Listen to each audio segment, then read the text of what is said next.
Les seniors ont changé, et leur sexualité aussi. Il n'y a pas d'âge pour parler d'amour, car nous n'avons pas que l'âge de nos artères, mais aussi l'âge de nos désirs. Comme le dit si bien le philosophe Michel Comte, ne pas parler de sexualité, c'est ne pas parler de soi. Et de plus en plus, la sexualité devient un sujet central. On peut dire, sans risque de se tromper, qu'il existe un boom de la sexualité des seniors. Mais il existe un certain nombre de problèmes qui accompagnent cette sexualité des seniors. Quels sont les problèmes que l'on retrouve chez les femmes? Chez les femmes, à partir de 55-60 ans, les baisses de désir peuvent apparaître. La ménopause peut parfois entraîner des sécheresses vaginales et des douleurs au cours de l'acte sexuel, ce que l'on appelle des dyspareunies.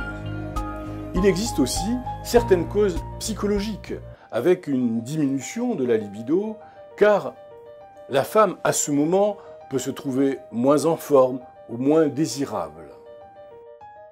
Docteur, quels sont les problèmes que l'on retrouve chez les hommes? Les hommes peuvent aussi être touchés, et ils le sont.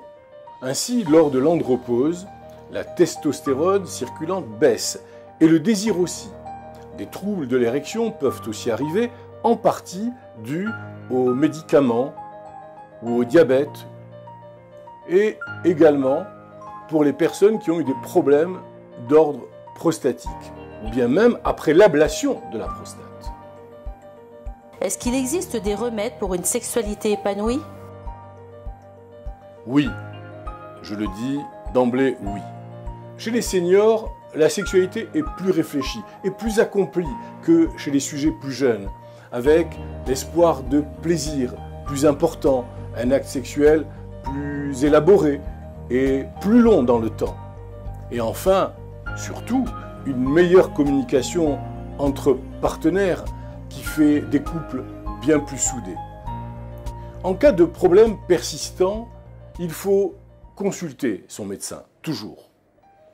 La médecine a fait beaucoup de progrès et de nombreux traitements peuvent être proposés aujourd'hui, et ce, avec une réelle efficacité. Faire l'amour, à tous âges, permet de ralentir le vieillissement et surtout de mieux vieillir, c'est-à-dire de rester en bonne santé physique et mentale.